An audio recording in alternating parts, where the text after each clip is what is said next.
And it's at hints. Once we started looking for lore hints and clues in more than just the games, we knew that we were going to be in for some extreme buffoonery with this series. I mean, like, looking in the game files is one thing, okay? People do that all the time, especially for popular games. But once we had to start looking in the source code for Scott's different websites, and then everything that followed that, we knew that there was nowhere safe from his tricks. We learned multiple things thanks to the fast facts found in FNAF AR's files. We know that after Sister Location, Baby gets into a fight with the rest of Ennard and gets kicked off the island because of the source code. We got so many 8s and 7s before the release of FNAF 4 that we found a real-life pizza place on Google Maps, and we were looking so deep we ended up finding the original names to files to find the name of Vanny before it was even released. So yeah, needless to say, it's certainly been a wild ride since we saw those 8s and 7s in the source code. And then it only got more intense. Can't wait to see where this series goes with the hints next. Oh, probably just scrolling them on the inside of my eyelids. In 9, hiding spot. How the absolute living hell did anyone end up getting away with this?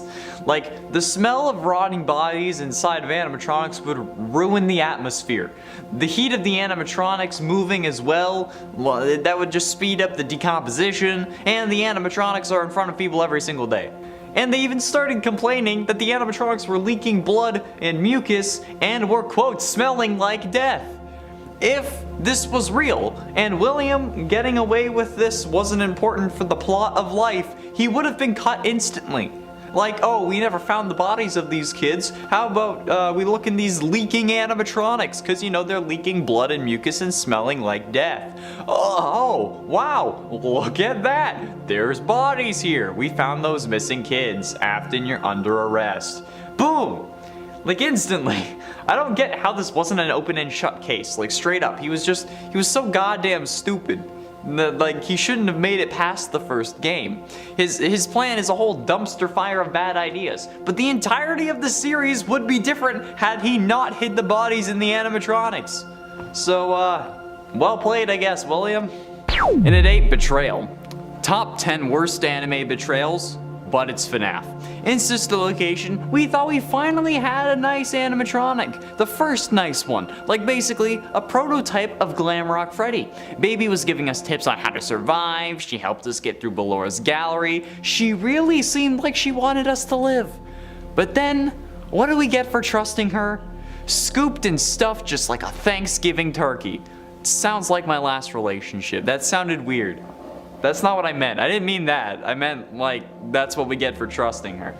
This was probably one of the most brutal things to happen to a character in the entirety of the series. And it's all because we trusted Baby. Okay, she made us feel safe, gave us confidence, prevented us from getting killed, only to use our body as a skin suit and then fill us full of Ennard's animatronic parts, and then also just leave Ennard, not even a game later. Okay? This is why I don't trust Glamrock Freddy. Baby is legit one of the reasons that I have trust issues now, and that's saying something. Like, holy damn. I could have sworn Glamrock Freddy was going to do the exact same thing. Like, lead us down to Afton, then pull a psych, I've been working for this dickbag of a Mother Hubbard this whole time. Time to die. Ha-ha! But he didn't. However, thanks to Baby, I still think that he's going to do the long con and that he's going to betray us in the next game. And without that, then we wouldn't have thought that like Michael is a robot and then the whole there's 2 purple guys now. Okay, it was an important moment, okay? And at 7, Scooping 2, Electric Boogaloo. Michael's scooping, however, defined the next parts of the series as a whole. We learned that he's working to right his father's wrongs, and we think that he's been doing it the whole time, even though it could have been Henry. Check the link in the iCard for the theory on that. But Michael's scooping was different. Instead of him dying, we see him get filled with Ennard and then used as a skin suit to walk around in the world. We see his skin rot or bruise as it turns purple, drawing enough attention that Ennard thinks it's a better idea to roam the sewers as a mess of animatronic parts. But then he lets us know that he's coming after his father, so much so that once he traps him in Pizzeria Simulator, he stays there to make sure the deed is done, but it's not. And Michael gave his life in order for his father's reign of terror to end, but is this the last time we've seen Michael, or is always coming back hereditary? Only time will tell. Maybe reincarnation is a thing in the FNAF series. It very well could be. Scott's just pulling things out at this point. And at 6, the one you should not have killed. The introduction of the one you should not have killed is probably the most confusing character ever. While we have had more confusing moments, the argument over who the one you should not have killed, aka the Vengeful Spirit isn't over. But no matter if it's Cassidy or Crying Child, the Vengeful Spirit was introduced as an explanation as to why Afton always comes back. A spirit that was possessing him and keeping him alive, which I called. I called that Afton was still living in the Springtrap suit, but all of you didn't believe me. And here we are. He was alive in the suit.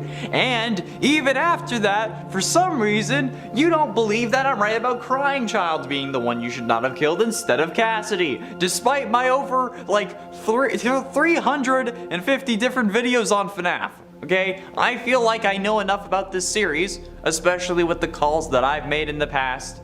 Okay, I was one day off on the security breach release date, one day, and you still don't think I know enough about this series. Come on, people, come on, just accept me as your overlord and this would all be so much easier. Halfway through into number 5, FNAF AR. I've said it before and I will say it a million more times. Why is the company sending out animatronics that they know are dangerous? The whole point of FNAF AR is that the company is sending these animatronics to try and rebuild their reputation. Same thing with Help Wanted. But then they see that they're infected with a virus turning them hostile, but instead of recalling them like any normal company, they send out more animatronics, including multiple versions of the killer that caused them to lose their reputation in the first place. They did not think that it was just an older Bonni model and decided to call it Springtrap. If that was the case, it would be listed in AR as Old Bonni or Spring Bonni, not Springtrap. They know exactly what they're doing and nobody has called them out yet. Companies will get in trouble for making a freaking tiny mistake in their game, but this company can get away with just letting people die? That's sus as hell. Purple is sus. And at 4, soft reboot. The soft reboot the series is undergoing at the moment, and more so at the time that Help Wanted was released, was something that we had never seen before, well, at least in the FNAF series,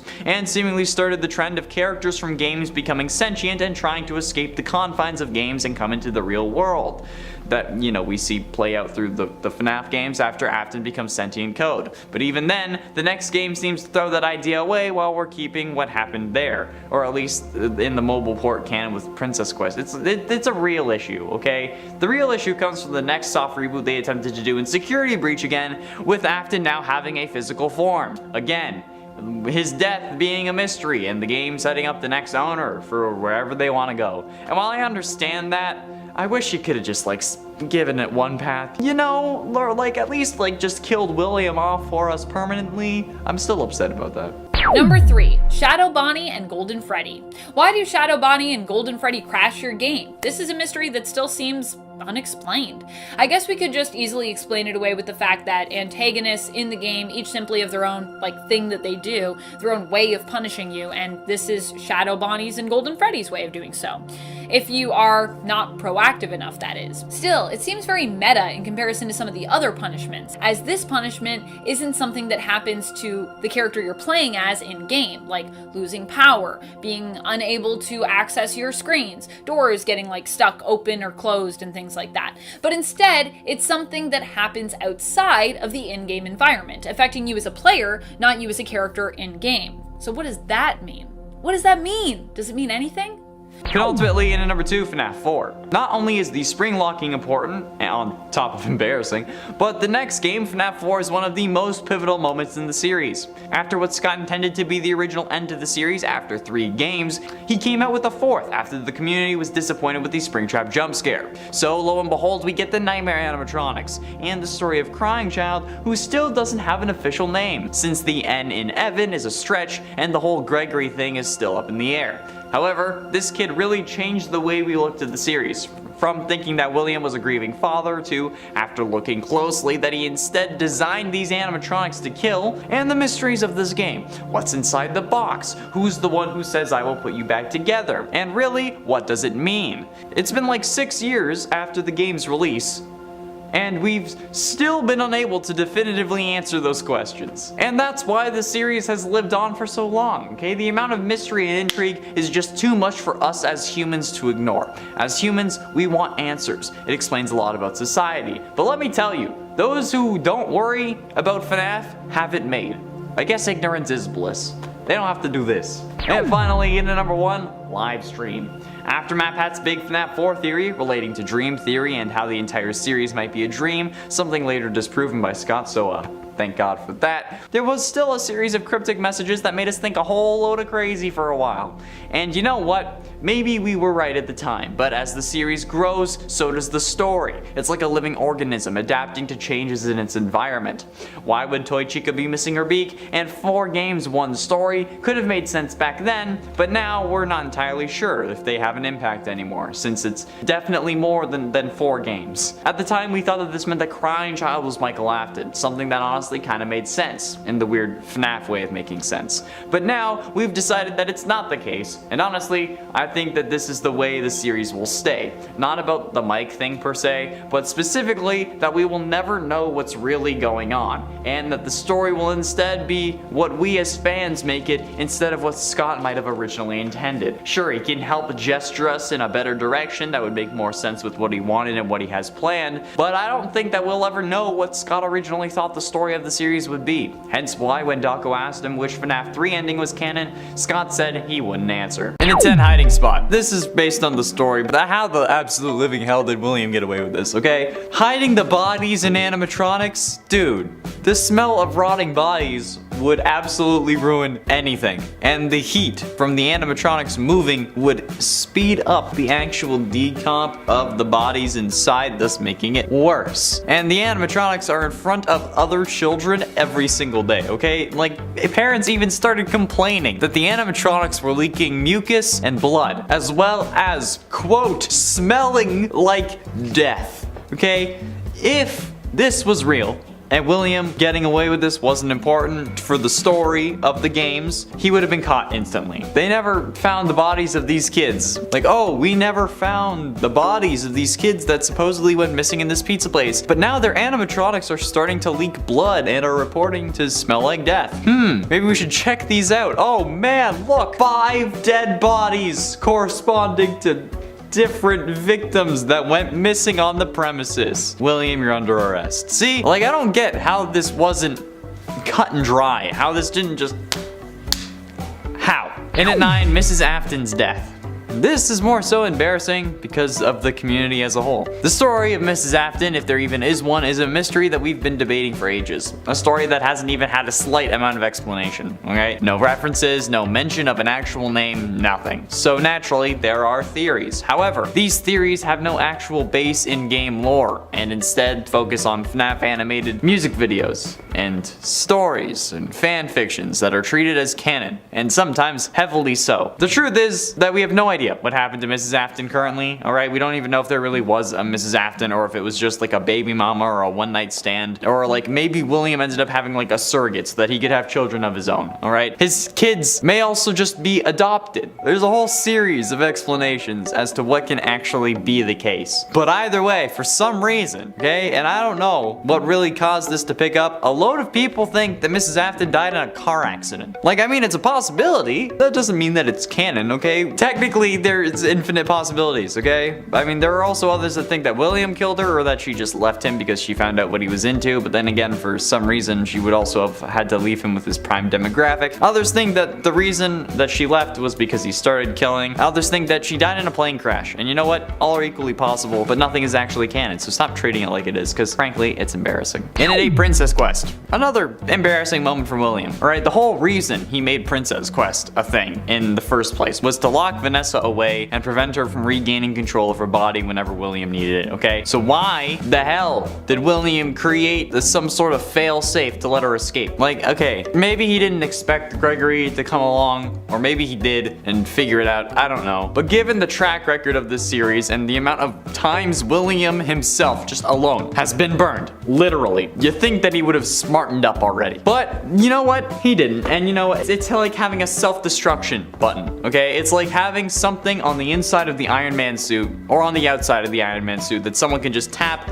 and then boom, it doesn't work anymore. Like, why? Why would you do that? It's stupid. If you want something to work, why give it away to not work? Like, this is one of the dumbest things that William has done. And at 7, Music Man! Now, a more recent embarrassing moment, or maybe it's not embarrassing to him, MatPat was reacting to the latest trailer, at least at the time, for Security Breach, when he sees a giant Music Man crawl out of a hole in the West Arcade. A sequence we now know as one of the best in the entire game. But his reaction to the character's first appearance, iconic, with a very intense Music Man! MatPat flipped about being right with one of his mini theories about the legs we see on screen in Freddy and Friends on Tour episode 304, where he claimed that the white gloves really indicated that it was going to be Music Man. But this moment was not only iconic, but kinda memeified, with me referencing it multiple times in various previous videos, and the internet even remixing this into a song that is so much of a jam even Snoop Dogg would bop to it. I mean, like, there's also the whole meme of crying child as a kid wearing any shirt with 2 stripes thing that was going around, and then I even used it in a thumbnail for Top 10 Gaming Elite. That's probably more embarrassing, but I haven't really gotten to talk about the whole Music Man thing, so I wanted to. And at 6, Pizzabot. One of the most interesting things to me in Security Breach was the Pizzabot minigame, where you choose to go to the bottom of the Pizzaplex, and then, like, you go through the vent and try to escape the Pizzaplex instead of going through L chips. At that point, you end up getting locked in a security office where Chica is outside the only working door. So, to lure her away, you need to make a pizza using one of the chef bots. So then she goes and gets the pizza, and then you can leave through the door. It's actually like a really cool look into like the Fazbear kitchen and how it operates now, with service bots kind of taking up the positions of people because they can be unpaid, but also I'm guessing are more reliable to not kill people than humans, which is kind of funny when you're talking about this series. However, the funniest part about it was when I got stuck in the sauce machine and decided to say, "Oh no, Step Chica." And that's what made this embarrassing for me. I said in a different video I would talk about it at some other point, and this is that point, okay? I don't know how it happened, but when I was making the pizza, I got phased into the sauce machine, which resulted in me being unable to actually finish the pizza, so I just had to wait to be jump scared to retry. But while I was waiting, I decided to say, "Oh no, Step Chica, I'm stuck in the sauce machine. I hope nobody comes by and licks sauce out of my," and then I won't finish that sentence because I think it's fairly evident where I was going. Yeah, that was a low moment for the barnacle. Halfway through into number 5, Elizabeth. Speaking of mistakes, let's talk about his own daughter. I get it, because she's a mistake. Actually, we don't know. She might be. I don't know how William thought that, like, this was a good idea, though. Like, I feel like this guy, like, trying to brainstorm how to capture kids more efficiently, and like, he hadn't even started killing at this point. He's like, "Oh, I know, I can make a robot to lure them in with ice cream and then grab them where they're close. Okay, so what's it gonna look like? Oh, let's call my daughter and ask for some design tips, you know?" Then like, Elizabeth ends up making the most predictable move ever and going directly against her father's instructions, like a kid, to go see the robot. That's basically perfect in her eyes. William, why? Why did you think that this wasn't going to happen? You had to lock your child in his room so that he wouldn't go to Freddy Fazbear's fucking pizza, and you think that your daughter isn't gonna walk up to an animatronic, especially at the age where they want to piss you off. And they're also seemingly loaded because you own a successful entertainment business, okay? Spoiled rich kids listening to their dad when they say to not touch a giant robot that was made to appeal to kids. Yeah, that's gonna work. God, you're a special kind of stupid. It's embarrassing. It is embarrassing. It is truly embarrassing, bro. Okay? All you needed to do was have a blacklist and say, "Don't kill these kids," and you would have been fine. But no. And at 4, disturbing desires. So this is something that I've noticed in the comments that actually worries me, as well as pretty embarrassing. So we've made a series of videos about how we could turn the closed Chuck E. Cheese restaurants into FNAF joints, okay? Or even like just one ideal location. Not in Utah, though, ironically. But you see, in the comments of those videos, which you should totally go watch, by the way, then share them with Scott, because I want to kind of do that even if it's just open for like a week or a weekend. And I mean, like, if Mr. Beast can open fast food, I'm sure Scott can make this happen, okay? The comments, though, on those videos are full of various people telling me how they think it would be a great idea, because then they could die in the FNAF restaurant and go on to possess an animatronic. What? Why the absolute living would you want that? First of all, okay, possession, Not real. That's not a thing in real life. I've yet to see real evidence of it or anything else paranormal. In addition to that though, even going by FNAF rules, you would need to suffer in order to die and generate the agony that is needed to possess something. Since in FNAF, all possession is actually just a manifestation of your extreme agony grabbing onto something that's nearby, as we learned from Fazbear, Frights, and Dr. Phineas Taggart. Getting close to the end, and in number 3, the puppet. The puppet is one of the most iconic characters ever in the FNAF space. The character that gave life to other animatronics and William Afton's first victim, but also one of the simplest characters to contain. All you need to do in FNAF 2 to avoid the puppet is keep the music box wound. The game even tells you when it's running out of juice with a flashing icon on your screen, and then even a flashing icon next to the camera that you need to go to wind up the box. So imagine how embarrassing it is to get jump scared by the puppet when the game gives you a million warnings that you're about to be jump scared. Yeah, pretty embarrassing. And it's even worse in FNAF VR, since thanks to the way that it's set up, you just need to keep your finger on the wind button and then use your other hand to worry about the lights and the Freddy mask. That's it. It's one of the easiest FNAF VR levels because of this. But people still get jump scared by the puppet. And it's unfortunate really, but still creepy because the way the puppet walks up to you in FNAF VR. At least like that way you literally see it coming, although at that point you also can't really stop what's happening.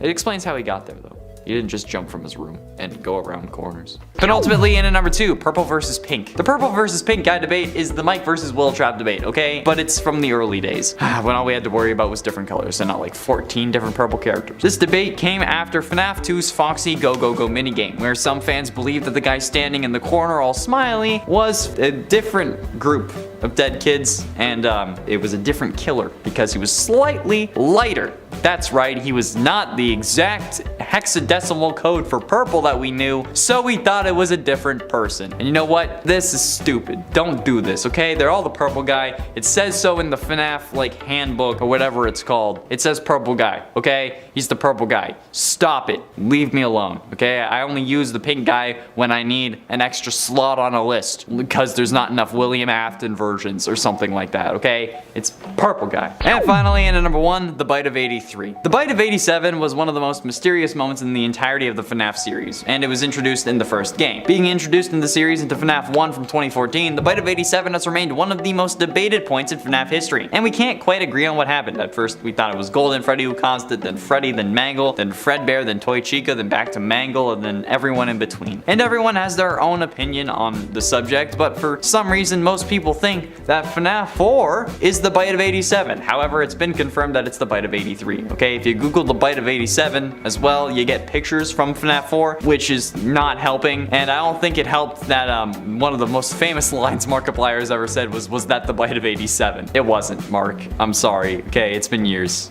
Everyone needs to stop it, okay? The Bite of 83 is FNAF 4, and I still see it in the comments today, so stop it. In at 10, Chica. The problem with this, it's embarrassing because every time I bring up Chica, I can't help but make some form of crude joke about her. And not like a stupid joke, like Kentucky Fried Chica, like I did for Top 10 Tastiest Animatronics and for that thumbnail. Instead, what I did for number 1 of the Tastiest Animatronics list, where I put Toy Chica as number 1, then said it was obvious as to why she was at the top, because she is one. Like, don't get me wrong, okay? I think that it was funny as hell, but that's still kind of embarrassing, since, you know, like it's a fictional robot chicken, and I make jokes about wanting to sleep with. I don't know any way to put that delicately. Honestly, I mean, like, I made the whole top 10 tastiest animatronics list because I wanted to make that joke at the end about how Toy Chica was the tastiest. For real, that's why I made the list. So I could just say that I wanted to eat Chica. Yeah, embarrassing. That video was made when we only had 90 FNAF videos on the channel though. 300 later, and I cry anytime I hear a nose honk. And at 9, 5 honks at Cali's. And by Cali, I mean California. Since back in 2014, when the first FNAF game came out, Smosh Games did their first FNAF Game Bang, as they were calling it. Game. YouTube game, where they all played a round of the game, and the person who survived the shortest amount of time before getting killed had to put on a werewolf costume and dance around in the street in an attempt to get 5 cars to honk at them, only being able to take the costume off when they did. Now, this would have been more embarrassing if it wasn't Lasercorn who got punished, or maybe now I just think that that would be way too fun, but honestly, I remember this video so fondly, and at the time, I thought it was pretty embarrassing. Like, nowadays, I'd probably just do that that for fun, and instead of having to be forced to do it because I lost a game. But still, at the time, it was pretty rough to watch. Not as rough as some of their other punishments. Wrestling and lubricant definitely comes to mind, but these were the good old days of YouTube where people watched Minecraft mod reviews and my music taste was limited to Minecraft parodies. Oh, and when I didn't talk about FNAF for 8 hours a day. In an 8 Mangle vent. Eddie VR is one of the most popular VR tubers on YouTube currently, with over 6 million subscribers at the time of recording. He was really put on the map though thanks to his FNAF VR Like a Mexican series, which he also continued with his FNAF Security Breach Like a Mexican series on his second channel, which also used to be his main channel. Long story. Anyway, when starting up his series, he was getting a feel for the game. This involved him popping into some of the mini games, freaking out, and then quitting. And after staking his head outside the office in FNAF 1, thus triggering a Foxy jump scare, he hopped into the Mangle vent repair level. Now, his initial reaction was that this doesn't seem too bad, but when the lights go out, he starts freaking out a bit. But when it really got embarrassing, but also hilarious, was when he started the level by flipping the first lever, right? The one that's in front of you that you have to get real close to. And then he went absolutely ballistic when Mango was right there in his face. Of course, he was calling it Mangoes, which made quite a few commenters more than a bit upset, but still, absolutely hilarious, but I'm sure not for him. And it's 7 hiding spot. Okay, again, how the absolute living hell did you get away with this? The smell of rotting bodies would ruin any place that you're in, okay? It doesn't matter if you're eating, if you're dancing, I don't know, committing murder. The smell of rotting bodies always puts a damper on things. And the heat from the animatronics moving on like all their insides, because you know, it's heat. It would speed up the decomposition and make it stink even worse, because heat always makes things worse. And the animatronics are in front of people every single day, okay? People even started complaining that the animatronics were leaking blood, as well as, quote, smelling like death. If that was real life, William would be gone, okay? He would have been caught instantaneously. Like, oh man, we never found the bodies of these kids. Wait, hold up. These animatronics are leaking blood, smell like death. Call Agent Booth. We need to check these. Then they found the missing kids. All right, Afton is under arrest. They already suspected him. And I mean, like, having bodies hidden in your animatronics where you're the technician for the suits and also, I don't know, the CEO. Yeah, you're instantly incarcerated. I don't know. I don't know how this wasn't just a clean-cut case. Okay, I know that was important for the story of the games, but it shouldn't have happened, all right? His whole plan is a dumpster fire of embarrassment, and I love it. And at 6, panic. Honestly, looking back, panicking at all during a FNAF game is pretty embarrassing, since nothing can really hurt you, and while yes, in VR it definitely feels like you're really there, it's not really going to cause any danger to you. Although, I will say that I am totally a little bitch when it comes to horror, okay? The first time I played FNAF VR, I played it on the channel, and I'm already bad at normal FNAF, so playing it in VR was even worse, okay? I was even worse, which resulted in me running out of power on the first night, which is kind of my signature move. So, as the slowed March of the Toreador started playing, I was freaking out, and I knew that was pretty embarrassing. But not only that, I actually then proceeded to survive the night since the time hit 6 a.m., thus making all that panicking worthless and for nothing. I'll let you in on a little secret though, okay? Well, what you saw was embarrassing. The reason I find it so embarrassing was because I was closing my eyes in the headset. Yeah, I had planned on reacting to the jump scare sound, since I would be able to tell audio-wise and I wouldn't have to deal with Freddy in my face. But yeah, closed my eyes in a VR headset because I'm a little bit. Number 5, it's me. It's me is a phrase that pops up all over the place in FNAF 1 and is classified as being a hallucination. But what does it mean and where does it come from? There are a wide variety of theories on this subject, but many of them differ. One thing that many have in common is they believe the words "it's me" are coming from the animatronics, but whether the phrase is intended to be malicious, reassuring, or simply as some kind of plea for help from the spirits that haunt those animatronics remains to be decided on.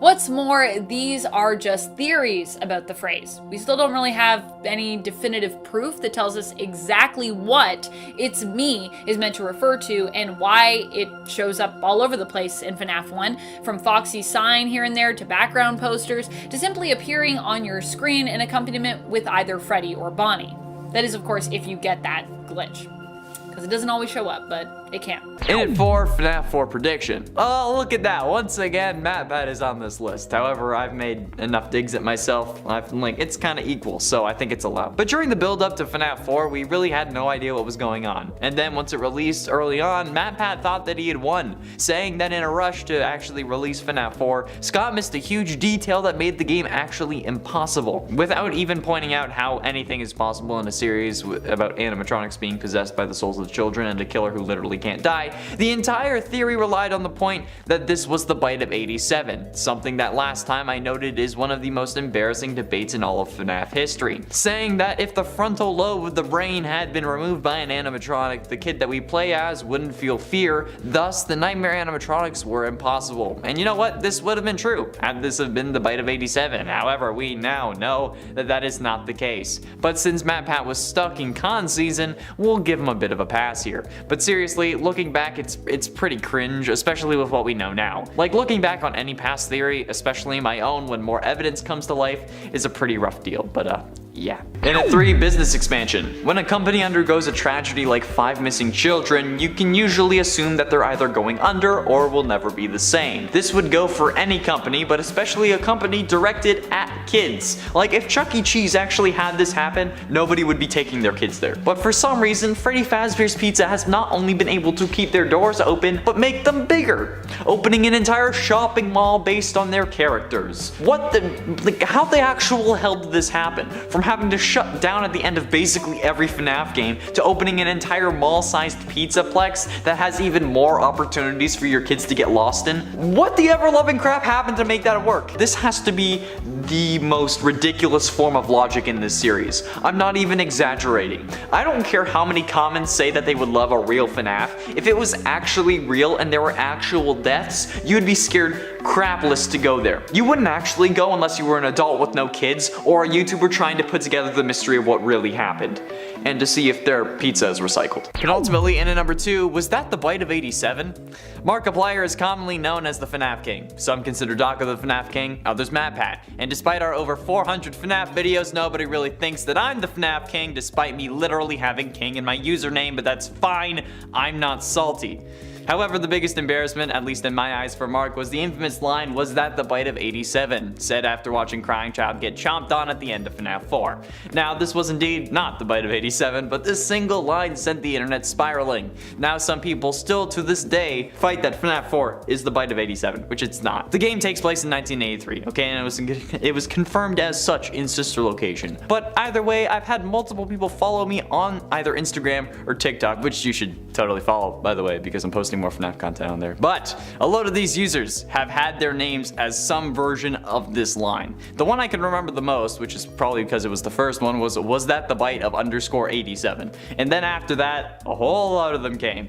I don't know why. I mean, like, it's probably something that Mark wants to forget, but I'm sure that Markiplier simps love it. Yeah, that's right, Jada, I'm looking at you. What do I need to do to be the FNAF King? God, I've only made videos for a year. And finally, in at number 1, Left Eye. This is definitely not going to help with the whole FNAF King thing. However, it's more of a case of not being the Direction King. So back when FNAF VR first came out, I was playing it on the channel a couple of times. Actually, no, this was like 2 years after it first came out. But when I first got it, like I mentioned previously, I was secretly closing my eyes because, again, I'm a little... However, the most embarrassing time for me was when I was trying to do parts and service levels. It starts off with Bonni, and in becoming the purple guy in FNAF VR, which is a video on the channel that you should check out, the first instructions are to remove Bonnie's left eye. Now, I pulled out the left eye, but I kept getting jump scared, so I figured I was doing it too slow, or too fast, or I was hitting Bonni instead of just pulling out the eye, so I tried it, and I kept trying, and I tried a lot, each time getting jump scared. And it wasn't until after the video, after I had filmed it and was editing it, that I realized that I was pulling out my left instead of Bonnie's left, which is a really stupid way of putting it, but I guess it makes sense given the series we're talking about here. Yeah, that was a rough one. I loved the comments on that video though. I was red-faced for like a month after this until I finally got my redemption. In at 10, killing where you eat. The biggest mistake that William ever made, in my personal opinion, and I will say this until the day I die, was the fact that he killed people in his restaurant, okay? It's unknown if this was always his intention, but like, come on. who would think that this is a good idea?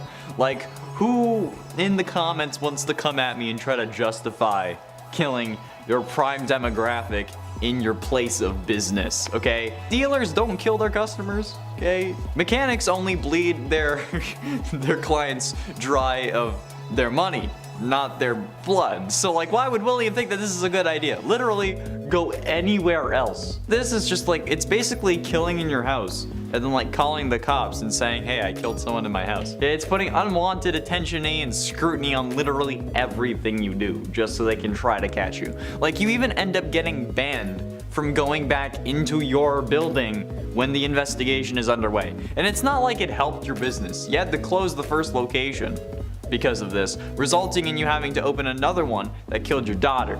So, yeah, pretty embarrassing if you ask me. All you had to do was go to the park or some random alleyway or like a laser tag place, and then boom, your kids would be alive, you'd be harder to suspect, and you'd be rich from your business, because honestly it was a good idea, but you're done. And a 9, Cassidy. Assuming for this scenario that Cassidy is the one you should not have killed, this was also one of the most embarrassing things that William could have done. Or maybe he doesn't consider it a mistake, because like the one you should not have killed is kind of keeping him alive after all, although it's still unclear if they're doing that currently or not. But they're doing it as a way to make him suffer. So I feel like getting possessed by a child is pretty embarrassing. I mean, that, like, depending on the angle that you want to like look at, that I'm going with it's embarrassing. If I was possessed by a child, I would be embarrassed. I don't think I am, hopefully. But even if he does like consider this a good thing, or if Cassidy doesn't end up being the one you should not have killed, which in my opinion she's not, but like killing those 5 kids that made up the missing children's incident that likely ended with Cassidy, that's dude. Come on, we already talked about it. You killed in the wrong place. It's embarrassing. So, you know what? If you don't want to count Cassidy as the embarrassing mistake, count the missing children's incident as that mistake, all right? Just count it whatever way you want. It's on the list. Deal with it. And at 8, Charlotte. While yes, Charlotte may have been Afton's first true kill, causing his descent into absolute freaking madness. In the game, Charlotte ends up possessing the puppet, who then gives life to the other animatronics, which causes you to disassemble them and release their spirit. In both universes where William kills Charlotte, it comes back to bite him in the since Henry comes after him for it, which results in what should be his death multiple times over. And not to mention how in the book specifically, unbeknownst to her at least, she is an animatronic robot that was meant to replace the daughter that Henry had lost. But it was also revealed that the animatronic is also Baby, you know, the baby animatronic that we all know and love. Yeah, who can switch between her forms at will, and then the human version doesn't remember being Baby. So yeah, Charlotte in the books is also Baby, which is also in the games William's daughter. And it's 7, true ending. The true ending of Security Breach is seemingly the scariest part of the game. This one is unlocked by finding the secret elevator in the section in Roxy's Raceway. It's down the stairs from where you find the test driver head. This requires your Freddy to have the Monty Claus and the Chica voice box, I guess. However, it is also possible that you can only get through it with the voice box if you like call Freddy to you. He can like appear on the other side of the gate and then smash through it because he's required to. But yeah, you have to do this after you stay to complete the game. You have to deal with a boss battle with one go, okay, without saving. So that's gonna be a pretty rough time since save states are disabled after you could have escaped. After making your way into Burntrap's area, Freddy will be taken over by Burntrap, and it's up to Gregory to defeat him using one of the 3 monitors and then pressing buttons to burn him. Players will also need to avoid the animatronic enemies that come for Gregory and use the doors to temporarily lock them out. When Springtrap is finally burnt for the final time, the blob, which was the whole tentacle monster thing, will attack him, making sure that he doesn't get free. At least, we hope that that's the case. Freddy and Gregory will be shown escaping and then sitting on a hill together, which is the first time a character has run away with an animatronic, and where an animatronic has not been a bad guy who ultimately betrays us in the end. So, yeah, that's significant, okay? Don't question me.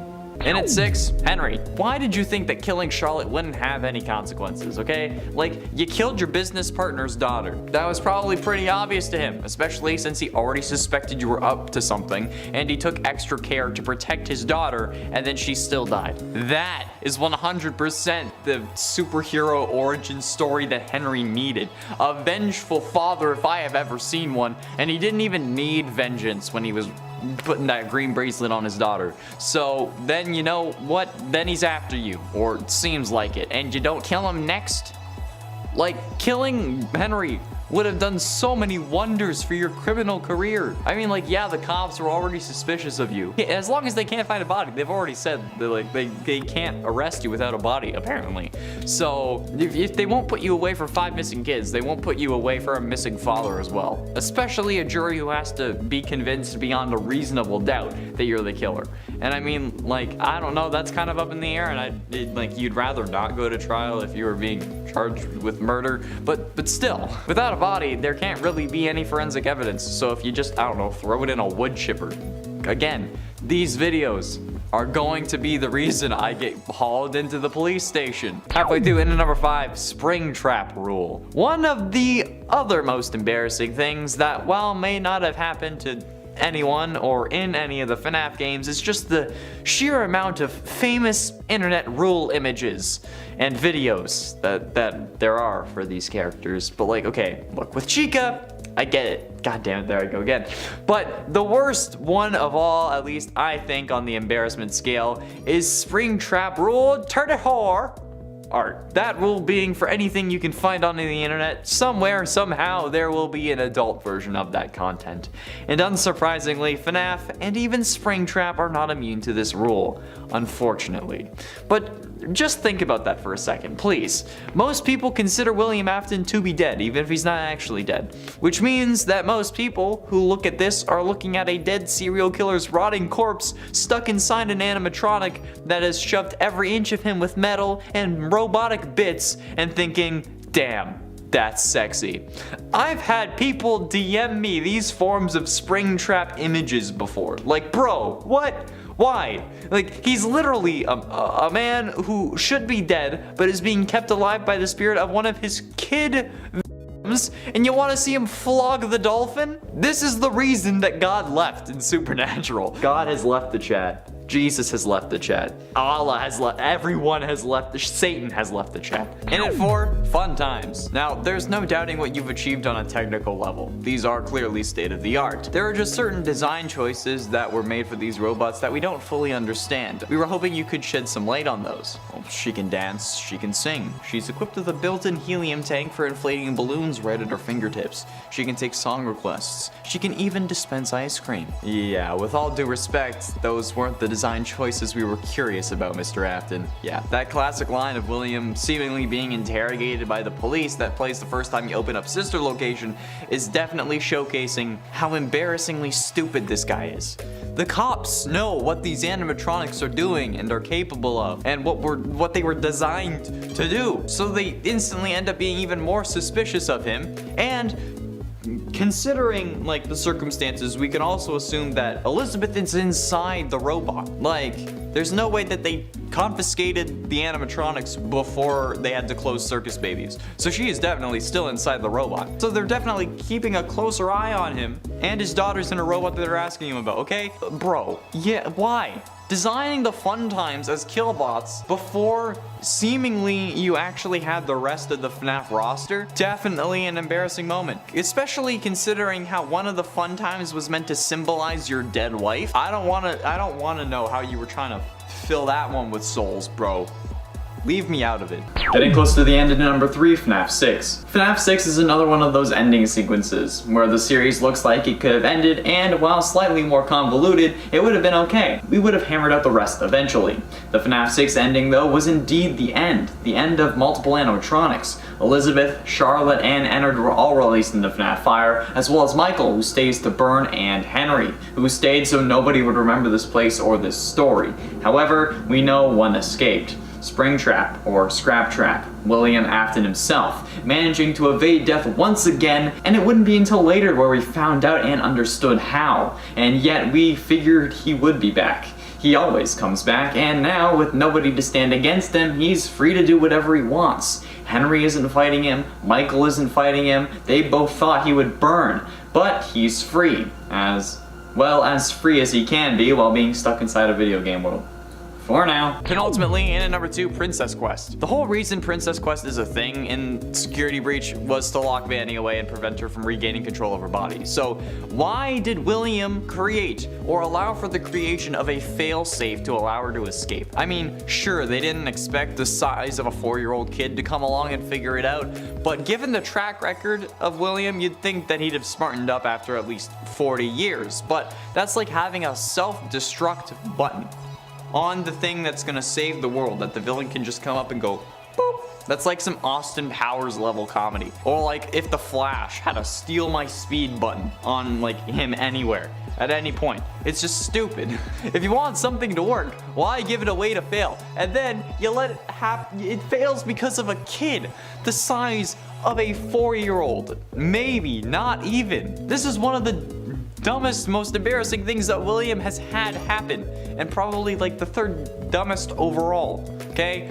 But seriously, what was the point behind the way to undo your evil plans? Well, that's like one of the most ridiculous, unbelievable things in a story about serial killers getting possessed and animatronic robots getting possessed. I know that it was like it was required so that we could have a good ending to this game, but like that ending isn't even canon, so we don't care about it. Okay, it was one of the dumbest things that has ever happened in this series. Why? Why would you do that? And finally, into number 1, Springtrap. Being the genius behind some of the most advanced robotic technology in the universe, we expect a lot from William. Okay, he's the suit technician, he's the main killer, he seems to be the CEO of the company, so he should really know what he's doing, right? Apparently not. Since after discovering that the original 5 animatronics were possessed, he disassembled them to learn their secrets. This inadvertently released the spirits of the original 5 victims, though, causing William to panic, which is understandable since firstly they're freaking ghost kids that he never expected to see again, and also because they're the ghost kids that he killed.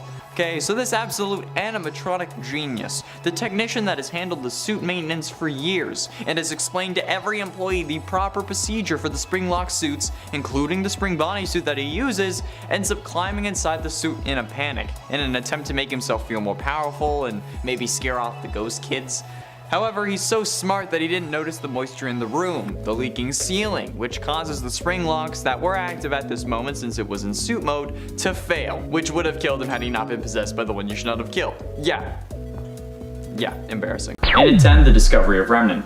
The discovery of Remnant is only really described to us in the original novel series, with William learning about the souls of the missing children being basically infused into the endoskeletons of the original 5 animatronics. He melts them down to make the fun times, but this is when his goal changes. Originally, he, from what we can tell with our limited information, was just killing for the sake of it.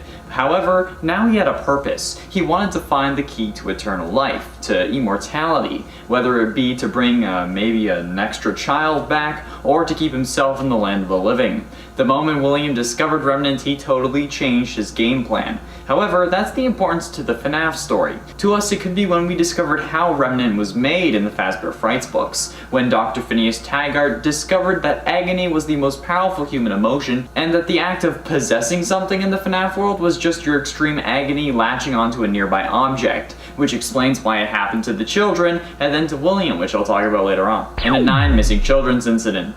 The Missing Children's Incident is really what started the FNAF series. It's also a tongue twister. It's a mystery that we all gravitated towards when we started looking into the first game, and it's the incident that really popularized the series, aside from it being terrifying. The incident has gone down in history as one of the scariest and most convoluted things in recent years, with whole threads being dedicated to why or how it happened, along with how William got away with it, since the suits were literally leaking body fluids like a rotting corpse would, and no one checked them out. It's incredible how far the series has come from just that one moment, and it being the catalyst for everything else. That makes it pretty important and very deserving of our number 9 spot. And before we get any further, if you're enjoying this video or just like the FNAF content in general, be sure you're hitting that like button on this one and all the videos to come. It really helps us out and it lets us know what you want to see more of. And it ain't scooping. The first scooping of the series was that of Elizabeth Afton, the Afton family daughter. The one that was probably going to make a lot of mistakes in high school and college, but at least she wouldn't have been as bad as her father. But then she went and ignored him, resulting in her getting scooped by Baby and getting crushed, thus possessing the animatronic.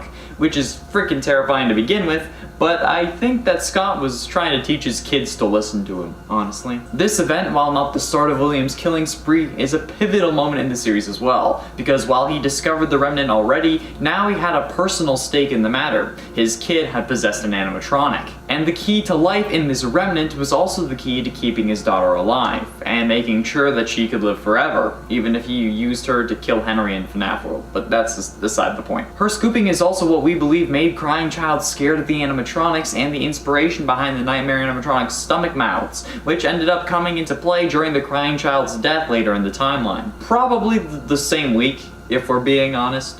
Also, the FNAF series is like 3 or 4 years younger than Skyrim. That's it. Number 7, crying children? One thing we still aren't sure of is who exactly the crying child is. What's more, we have a few different crying children that pop up throughout the series. Usually when we talk about the crying child, we're talking about the character who appears in FNAF 4. But for the purpose of this point, what I'm actually curious about is your theories on the crying child or children who appear in the games previous to number 4. You can see hints of them in the games prior, but you'll definitely have spotted them in FNAF 3. There they show up prominently in mini-games, including in the Happiest minigame, where the crying child there must be given cake. Who are these crying children hinted at in previous games? Are all these appearances a cry back to the crying child, or are they all different children who just happen to all be miserable? Are they all victims? I have so many questions about everything. I'm like, this probably, but also we still don't know, so what's going on? And at 6, Springlock. In FNAF 3, we watch as William Afton tries to save his own skin. He knows the animatronics are alive and tries to save himself by dismantling them in an effort to make sure they won't be able to, stuff him into a furry suit. But in this action, as we see in the 8-bit minigames, he ends up releasing the souls of the characters. Well, I guess technically they aren't released, they just appear in an astral form or something, since they'd still be possessing the suits because he needs to melt them down. But yeah. This scares William because, 5 of his murder victims are staring him down like Chica and a hot slice of pizza, so he does the one thing that he could think of, try and scare them back, by getting into the Spring Bonni suit he used to lure them away in the first place. This suit makes him feel powerful, it's a confidence booster, it makes him feel like he's in control. A weird way to express a dom kink, but okay, I'm not judging. However, he does this so fast and the room was so moist and wet that instead of scaring them, he gets himself snapped. The spring locks fail and the suit shoots plenty of tiny and large bits of endoskeleton metal into his body, causing him to collapse and convulse, oozing blood like the kids in their suits. But this causes so much hassle because now, 30 years later, when he is set free, he can still kill. He isn't the frail old man that he should be. He has the strength of the animatronic behind him, and he's gonna use it. Halfway through into number 5, real life. The Twitter account DiamondZia on June 27, 2020 tweeted out 3 photos with the line, "FNAF will be real in 48 hours." These pictures were of news articles. One from USA Today titled, "5 children have gone missing inside Chuck E. Cheese. Parents report smells coming ... One from Associated Press called, quote, "Post-hour worker at Chuck E. Cheese reported dead at 27. And a final one from the Something News titled, "Night shift worker at Chuck E. Cheese claims strange movements from animatronics during post hours." However, this title had animatronics spelt incorrectly. It said amicatronics. Everyone was freaking out and pictures of the articles, particularly the first one, were shared all over the internet. People were like absolutely spamming everyone, especially because this was around the time where Chuck E. Cheese had announced its closure. However, people didn't realize that these were fake. How are they fake, do you ask? It's easy. They just edited the source code, okay? Because you can change what anything says on a website, but it will only change for you until you reload the page, okay? And you can do this by editing the source code. You just need to find the aspect you're looking for, and then you can change what it says. Once you do that, you can do basically whatever you want. You can even change pictures, okay? So whoever made the original image just found an article from USA Today. It didn't even have to be about Chuck E. Cheese, because they could have changed the picture, and they just changed the title to 5 missing children going missing, and like the same thing with the other articles, hence why there were only images of the articles and not actual links. It was a hoax that blew up, and people actually believed it, and some still do. And for Happiest Day. The Happiest Day minigame from FNAF 3 was planned to be the end of the series. Scott said that the game was meant to be the last, but people were disappointed with the Springtrap jump scare, so he made FNAF 4, which makes sense now since it's pretty much an overcorrection. That's why those animatronics are so damn terrifying and horrific, and why FNAF 4 is listed as the end of the original FNAF story. The souls at the time of FNAF 3's release are in fact set free, hence the good and bad endings, but come FNAF 4 and more so sister location, we learned that this isn't the case, since the Remnant medal used to make the fun times is actually made of the Remnant from the original 5 kids, which causes some interesting plot holes but could help explain a lot. Like, the children's spirits could have been released, but the metal was still infused with their agony perhaps, allowing it to be more conductive for spirits, hence why Elizabeth possesses Baby so quickly, or something along those lines maybe, I don't know. The horrific implications of the original ending to the series make this one of the most important FNAF lore moments, especially if it had ended there. Imagine if it had. Imagine how simple the games would have been if it just ended in FNAF 3. And that was the ending. We set the spirits free and that was it. We were good. Didn't work. Getting close to the end in number 3, Springtrap. Being the genius behind some of the most advanced robotic technology in his universe, we expect a lot from William Afton. He's the suit technician, but he's also the main killer. So, he should really know what he's doing, right? Well, apparently not, since after discovering that the original 5 animatronics were possessed, he disassembles them to learn their secrets. This inadvertently releases the spirits of the original 5 victims, causing William to panic, which is fairly reasonable since firstly they're freaking ghost kids, and ghost kids are the scariest kind of ghost, and also because they're ghost kids that he killed. So this absolute animatronic genius, the mastermind behind everything, the technician that handles the suit maintenance and has explained to every employee the proper procedure for the Springlock suits, including the spring body suit that he uses to kill, ends up climbing inside the suit in a panic in an attempt to make himself feel more powerful and maybe scare the ghost kids off. However, since he's so smart, he didn't notice the moisture in the room, the leaking ceiling, the puddles on the floor, causing the spring locks that were active at this moment since it was in suit mode to fail, which would have killed him had he not been possessed by the vengeful spirit. But I mean, without Springtrap, we don't have FNAF 3, and we don't have like literally any other game after that, so kind of important.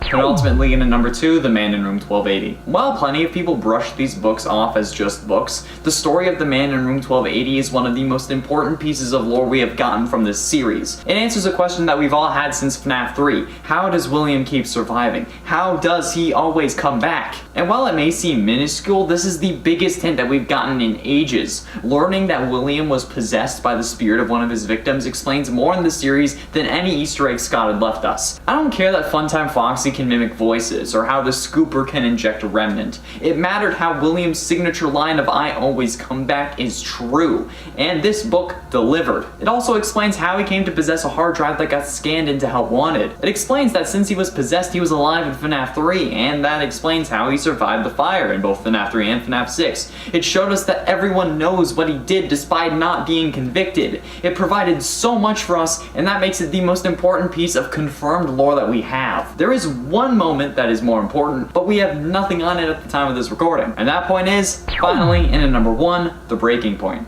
The breaking point in this scenario is referring to the moment William started killing. We don't know when it was, we don't know why it was. To us, it's just always been a thing. And I wouldn't be surprised if there was an incident before that of the missing children's from the first game that was just his first kill. We don't know what drove him into killing, and there's no way that would have been the first, right? Nothing has been confirmed or even presented in the games. There are hypotheses that it was due to his wife or lover dying, perhaps due to childbirth, or that it was because one of his children died, but we know that can't be true unless he had another kid that we haven't seen, because he had designed animatronics to kill before his children died. There were really no indicators as to why he started on his mass killing spree. It could just be that he's insane and wanted to do it, or maybe he wanted to unlock the mysteries of life, or maybe it was just an accident the first time but then he got a taste for it. We don't know, and we don't even have any evidence to go off, so all of this is just hypothesis and guesswork. It can't even really be educated guesswork because we don't know enough about Afton himself to make a real connection. Like, we don't understand him as a person, if you kind of get what I'm saying. We know parts of his story, but we don't know what's in his brain, and that's what we would need to make an educated guess, at least from the crime shows I've watched. And at 10, don't run. What do you do if a group of bad guys is coming after you at a good pace and you have no way to defend yourself? You get the hell out of there faster than my dad trying to get milk, faster than William's wife left him, faster than me going outside when someone asks if I want to get Taco Bell. The fact that we're in this tiny office is pretty ridiculous when you think about it. Like, honestly, why would we stay in this room when we see on the security cameras that the animatronics aren't nearby? We can just like book it and be safe. Like, why isn't there a one-way emergency exit out of our office if this is such a hazard? We stay in this room, and that wouldn't happen in real life if you were in any sort of actual danger. In Game Lab, MatPat's old YouTube Red series, we saw him take on a real FNAF experience. However, when the animatronics were close, he didn't run away, he stayed in the office. Which could be used to say that since we consider that our safe space, we would do the same. But if our life was actually in danger, like mortal danger, we are gonna die danger, we would run like the wind, and not work there for 7 days before getting fired. Then at 9, animatronics. Now, ignoring the whole possession thing, since that still isn't real, I've seen no evidence of it, especially due to intense agony, the whole servos locking up so we need to let them roam free at night thing is complete and utter BS. Firstly, in a world where we can have shape-shifting animatronics and discs that emit such high-frequency sounds that they alter what we see, I'm supposed to believe that a servo motor is going to lock up? Secondly, why do they need to free roam in the first place? They just stand on a stage. A servo motor creates linear or circular motion, which is not the kind of movement the animatronics need. I mean, it could be, but if these are so complex that they can move on their own, why would they lock in the first place? Not to mention the whole, yeah, someone got bit on the head so we're gonna stop making them roam around freely. Like, why would you do that in the first place? Or the fact that kids literally tear Mangle to bits and then put her back together. Ironically, because, you know, put you back together. But still, it makes no sense. Before I continue on, can you do me a huge favor and hit that like button if you're enjoying the video or just the channel in general? And feel free to share this with a friend if you're so inclined. It really helps us out against the algorithm and lets us know what you want to see more of. And you know, helps me keep my job. Thank you. And at 8, technology. Speaking of animatronics, what is up with the technology in this world? They're so advanced, but at the same time, they have the same tech that they would have in that era. The illusion discs are already crazy overpowered. Like, life is a perfectly balanced game with absolutely no exploits, but those things are absolutely nuts. And then there's the Funtime animatronics, where Baby literally stores a claw in her stomach and can capture children, and their AI is so advanced that Ballora can talk, and she isn't really possessed. Unless we go off the FNAF novels, and even if we did, it's from 5 different kids, so they would just be gargling. And the animatronics' ability to free roam is incredible. They were doing this before they got possessed as well, so their AI is incredibly advanced. Yet for some reason, they don't have smartphones or better computers. Like, NASA would be interested in the AI of these animatronics, so why is there other pieces of technology that are the same as they would normally be in that era? It makes no sense to me. And at 7, Mic Trap. The Mic Trap versus Will Trap debate, at least in our comment section, seems to be over. Well, at least it was until other videos went out, because, you know, people are gonna start trolling again. However, the debate over who is in the Springtrap suit is sometimes still heavily debated on other comment sections and like on Reddit. And this is specifically thanks to the final scene from the sister location final cutscene that involved the final speech from Michael and the reappearance of Springtrap, confirming theories about him surviving the Fazbear Frights fire. However, the appearance of Springtrap, accompanied by the line of "I'm going to come find you," left some people thinking that Michael was the one in the Springtrap suit instead of William, also leading to the conclusion that Michael was the purple guy instead of William, which is also wrong, as confirmed by Scott when he said check MatPat's explanation on the subject, which MatPat concluded that Michael had no way of being the purple guy and thusly is not Springtrap. But, you know, people are still yelling about it. Even Scraptrap reignited this debate. Like, people now think, or at least used to also think, that Scraptrap was Michael or William, and that Springtrap was William or Michael. And it's 6 limited power. The original difficulty of this game comes from the fact that you have limited power, at least in FNAF 1. This adds stakes since you can't just keep your doors closed the whole time, and you can't just keep the lights on outside. And it's explained to us, and just flat out told to us in the survival logbook, that the building has limited power after 12 AM. Why? That makes no sense. Absolutely none. Why would a building have restricted power after midnight? I've never heard of that before. And unless the franchise owner is extremely cheap and doesn't want more of an electricity bill, there would be no reason to set up a system that cuts you off. Plus, if that's the case, why risk a more costly lawsuit in that case if someone does get hurt or dies because of the limited power? Even if you won and didn't have to pay, you still have to pay the lawyer fees, because by no means would any judge make someone who got injured at work pay for the company's fees. At least I'd hope not. Especially when the game takes place. Halfway through into number 5, Dream Theory. The actual concept of dream theory is nothing new to any series, really. The idea that everything we've seen could just be a dream is possible with any form of media. But when it comes to FNAF, this idea made a lot of people upset, and I guess that's understandable. With everything being a dream, it in essence makes the lore worthless. So the hours and hours people spent trying to work it out being pointless if it was true. However, if this was the intention, we never knew, since in FNAF 4's ending we see a locked box with the now infamous line of perhaps some things are best left forgotten for now.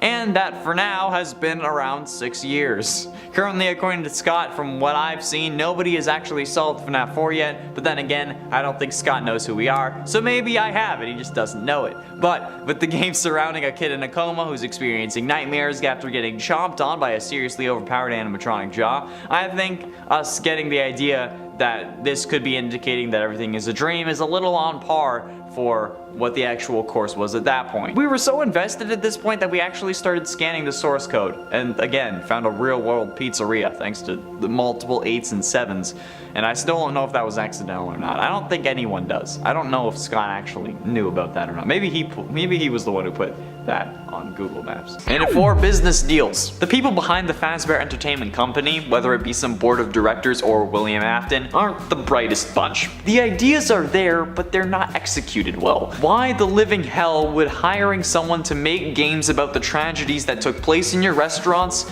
ever seem like a good idea? That shouldn't have worked in the slightest. The main concept of using a game to make fun of the deaths of kids is already pretty messed up. And while it seems to have worked in the FNAF universe, why did they ever try it? Those events now will never be lost in time. Those games are there forever. And if they're as popular as the games are in our world, there are people who made whole YouTube channels about the series. At least when YouTube comes out. When does YouTube come out in this world? Like, I know one kid said MatPat's line in one of the Fazbear Frights books, and then the book said, as his favorite YouTuber says, but like, when did that story take place? After 2005, or was YouTube around earlier in this timeline? Because if it is, am I still the host on Top 10 Gaming? I kinda wanna be canon in FNAF 2. Getting close to the end in number 3, forgetting Foxy. I'm pretty sure that the Foxy mechanic was added to help keep the player from just keeping their screen down for the whole night, since I don't think you can really get jump scared if you don't bring up the tablet with the cameras unless like you're looking to the wrong side of the office. So Foxy was a way to ensure that you actually had to load up the cameras and hold them back as a way to actually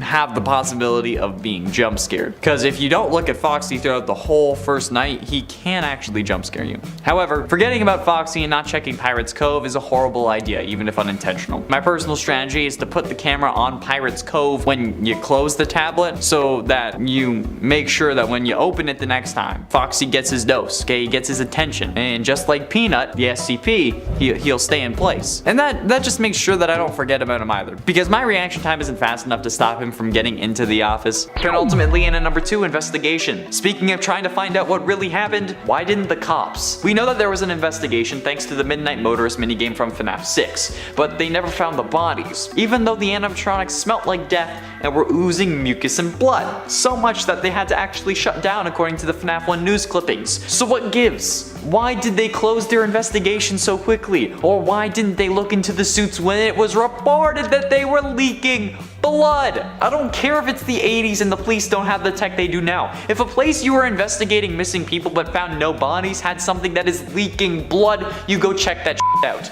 You don't just leave it behind and say, that can't be related. Who the hell thinks like that? It's so disgusting to me, and honestly, even though it's a game that has to have a reason to continue, they should have done more. I get that if they had found the bodies, we wouldn't have gotten so many games, but sometimes it's quality over quantity. Guess they had to meet their arrest quota for the month or something, so they just dropped this case like it was coal. Finally, in at number 1, doors! You knew this was going to be on the list. I hate the goddamn mother-loving doors in this game. Why do they open when the power is out? That makes no sense. Even if it's an electromagnet, like everyone keeps saying in the comments whenever I bring this up, those require power to turn on. So if anything, it would be costing power to keep the doors open rather than closed. Gravity doesn't work in reverse. If the magnet is off, the door would just fall down. I get that it's supposed to be for gameplay purposes, but what in this universe makes this make sense? There is no conceivable way that these doors should be working in that way, but they do. They do, and it makes me mad. Why do you do this to me? Sky Daddy Scott, why? I really want merch that says Sky Daddy Scott though, for real. That would be hilarious. Just like Scott's avatar on like a cloud. Yes. Number 10, Night 5 phone call. It's possible that the creepy phone call we get on Night 5 of FNAF 1 is just there to creep us out, and if that is its only meaning or purpose, I would say it does its job pretty well. But of course, that is never enough for us FNAF fans. We need it to mean something. Why does it happen? And why only on Night 5? Is there a hidden message somewhere in there? While many fans have broken down this recording, lots of theories claim that it's saying something different than other theories. It doesn't seem we've universally been able to agree on the words being said or the meaning behind them, if there really was any meaning at all. We still don't have a confirmed answer for this creepy call, where it came from, or what it's trying to tell us. Is it a demonic message? Are the children trying to reach out? Or is it just there to scare FNAF 1 players? And it really does mean nothing. Number 9, Purple Guy. So one of the unexplained parts of FNAF is something that I feel like we have been trying to justify for years, but that also might just be as simple as a game design explanation. This one, I guess, is sort of explained, but it's never been explicitly confirmed by Scott Cawthon, I don't believe. So because I feel like it's interesting and we don't know for sure, I figured I'd include it here. In the mini games, William Afton appears as a purple guy. This became so synonymous with the character that one of his aliases even became Purple Guy. But why does he appear to be purple? Some claim this is because William Afton is an undead figure. He died, he rotted, turning purple, much like Michael did in Sister Location. He also looks purple in that game as well, in the mini games. If we even want to call those mini games, I don't know, the mini walking about. And so, because William Afton's corpse is all decomposed, that's how he appears. But what about in FNAF 3? We also see a mini-game where he seems to be alive as we watch as he gets into the Springtrap suit, running from what we assume are the ghosts of his victims. Once in the suit, it's evident that the spring locks have malfunctioned, puncturing his body and killing him. So if he doesn't die till after, how could he be purple before? Why would he appear purple before his death in these games? Well, some have theorized it's to make the character stand out. A Redditor by the username of Stray Dogs actually suggested that it is actually because of the style of old Atari 2600 games. William Afton is actually a shadowy figure. Those old games usually only had a black backdrop. So for anything that was supposed to be shadowy, you would use purple or something to avoid it blending into the background. I think that's actually a pretty good explanation. So I know I said unexplained, but that one might be explained because I just think it makes sense. But let me know what you think. Is it rotting, or is it old game styles, or do you still feel like we don't have an answer for it yet? And friends, before we move on to the next spot, just a quick reminder to give this video a thumbs up. If you love FNAF videos, make sure you show us you love them so we can make more content for you. Number 8, Ballora's song. Something that continues to haunt me is Ballora's song. Many fans believe that Ballora is a stand-in for William Afton's deceased or simply ex-wife who left him in some kind of permanent capacity, whether through death or just by choice. Ballora's song that she sings seems to play into this theory very, very well. Ballora sings about wanting someone to come join her, someone who is secluded, seemingly in mourning, and who has no joy left in their life. The idea here is that Ballora is echoing the feelings of Afton's wife, who felt that William was lost to her because of his work, and possibly because of an accident that caused them to lose a child, also adding distance between them. Ballora sings, "All I see is an empty room, no more joy, an empty tomb. It's so good to sing all day, to dance to spin to fly away. If Ballora was built to represent William's wife, who left him after the loss of a child, then these lyrics seem to make a lot of sense. However, we still have no real idea if Ballora is meant to represent Mrs. Afton, or if William was ever married at all. I'm still contemplating whether or not his children really are his biological children and not kids that he adopted, created, or potentially kidnapped. What do you think? Is Ballora meant to represent Mrs. Afton, or is she just another of William's twisted creations, meant to just creep us out? And it's 7 wall tiles. FNAF 3 is a trippy game to say the least. With multiple different endings and a load of puzzles along the way, the supposed to be final game of the series takes some weird turns. But I think the most egregious offense is the freaking goddamn wall tiles. Why do you have to dial in a phone number on some panels in the wall in order to set souls of dead kids free? Like, what? Where did that come from, and why is nobody questioning this anymore? Like, the other games came out and we just forgot about this. Was it because the series was meant to be a dream but isn't anymore? Like, is it because William had left some weird security pad behind these tiles? Is it not real at all and we're just tripping balls? Because honestly, with the amount of hallucinations and fear we have, not to mention any sleep deprivation that could also be happening, it's entirely plausible that this just isn't real at all, and that these wall tiles, special minigames, and shadow Bonni action figures we do see are just a result of multiple different issues. That, or it's the reason William started killing. Because, like, WTF. Number 6, the end of Sister Location. One of the endings for Sister Location, not the true ending, but still, shows us that despite us managing to survive the night and escape Ennard, if that's the ending you get, avoiding getting scooped, even when we make it safely home to watch our soaps, we're not truly safe. Instead, we are pursued by Ennard, who somehow manages to escape the facility without us, even though that was the whole point of needing to scoop us in the first place, was to be able to escape. And also, miraculously, either finds a way to follow us home or find out somehow where we live. I guess they could have our address on file at Circus Baby's Entertainment and Rental, but still, how did they get out? What? Halfway through number 5, Bite of 83. The Bite of 83, not to be confused with the Bite of 87, is one of the most confusing moments in a timeline sense. Like, we know it happened in 1983, but what happened to the crying child after? Does William indeed put him back together? Does he possess something? What happened to crying child? But this is an important moment too, because despite the confusion between 1987 and 1983, this would only drive William deeper into his madness, causing him to do unspeakable and unexpected things, like turn his son into a robot and give him false memories of killing his younger sibling so he wouldn't go back to a Freddy's location, naming the new robot version Michael, for instance. Or by just going on even more of a killing spree, not caring about the consequences of his actions because what else does he have to lose? And if crying child does end up possessing the security logbook or even Golden Freddy, then that only goes to serve this point too. The Bite of 83 is a horrific but important moment. Number 4, Crying Child. While many still believe the Crying Child is the protagonist of FNAF 4, we don't really know much about them, or if they truly are the protagonist we're meant to be playing as in that game. The Crying Child is often thought to be the third child of William Afton, but none of their appearances have ever explained who exactly they are, so we are still left even wondering if this is true.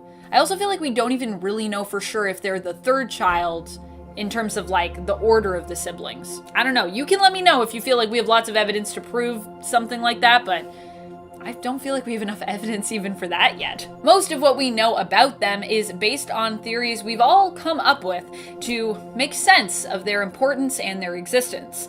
Why they have been so prominently featured as a character still remains to be seen. Are they actually in Afton? Is this some kind of red herring meant to mislead us? Could they somehow be Michael Afton at a younger age? Or could they somehow have some kind of tie there? Or perhaps William Afton, but younger? I don't think that makes sense with dates, but the dates that appear in the game really only make the mystery more confusing, as it's very hard for us to pinpoint a timeline in regards to the potential siblings' dates of birth and death, or just the dates of anything in general. It's very confusing. I'm confused. Are you confused? Getting close to the end in number 3, Crying Child. I've had a ton of people complain to me about how Crying Child's death wasn't William's fault, since he wasn't the one who put Crying Child's head in Fredbear's mouth, okay? And then the Springlocks failed because he was crying. But let's be honest, there is no logical way that animatronic jaw should have crushed his skull. Even the Springlocks, okay? The Springlocks weren't active and would have required a lot of power to actually accomplish this goal with just normal opening and closing power of a jaw. So the only way that Crying Child's skull could have been crushed was if Afton had intentionally, for some reason, supercharged the jaw of the animatronic. Which it would make sense if he wanted to use it as a kill machine, like as a prototype fun time, or maybe he wanted to use it as a backup kill suit in case Spring Bonni ended up failing. Figuring more power in the jaw would help him, which clearly it did, just in literally the worst way possible. Like, there's also no way that this is a Springlock failure, guys, okay? The suit was already in animatronic mode, meaning that the Springlock mechanisms that are the reason that it could fail, because they're used to keep the robotic parts to the size that someone can fit in the suit, weren't being used because it was in animatronic mode. So they don't need to keep the robotic parts to the side. The Springlock failure problem comes when those mechanisms are put under stress of having to keep the parts away from the person in the suit, okay? And then if they get wet, that's when they can loose, and then that's why they can't get wet, okay? Keep in mind that the term Springlock in this context is being referred to the parts that move the robotic bits away inside the actual suit. Since the suit is also referred to as a Springlock, I feel like I kind of need to clarify that. Number 2, getting scooped. A strange moment in terms of what we see happen in-game versus what would really happen in real life can be experienced in Sister Location. In this game, at the end of your true story, your character, Eggs Benedict, who we believe to be Michael Afton, gets scooped. Ennard then wears your skin as a human disguise, allowing them to leave the Circus Baby and entertainment rental facility. Afterwards, the protagonist rejects the insides of Ennard after outwardly rotting. Being that they have no guts and should be dead, this would, in theory, be the end of their story, because now they literally have nothing inside them. They just upchucked it. They would crumble to the ground and finally be 100% dead. I mean, technically getting scooped should also make you 100% dead, but in either case, that's not what happens. Instead, you hear Circus Baby's voice reassuring you that you won't die, and we see good ol' Eggs Benny come back to life. How is this possible? We still have no idea. Though I would, once again, like to use this opportunity to assert my Afton's children are lifelike humanoid animatronics theory. Anyone? Anyone taking that theory? I think it's a pretty good theory. Number 1, the murders. One of the greatest mysteries is also one of the most important ones, especially when it comes to understanding the most prominent character in the franchise, William Afton. The murders that he committed still baffle players. We also don't even really know if he committed all of the murders. Recently, there has been some doubt based on evidence found in the Fazbear Frights books as to whether or not he could actually have maybe an accomplice, possibly Vanny, and even more ridiculously, I don't know, possibly a time-traveling Vanny? I don't know. Why William Afton seeks to kill is still a huge unexplained question in the game, and one that is crazy, crazy important, because it would also help to explain ideally so many other things that William has done. The murderous events that have been referred to in the lore, and the why behind them remains one of the most puzzling and most important mysteries that FNAF has given us.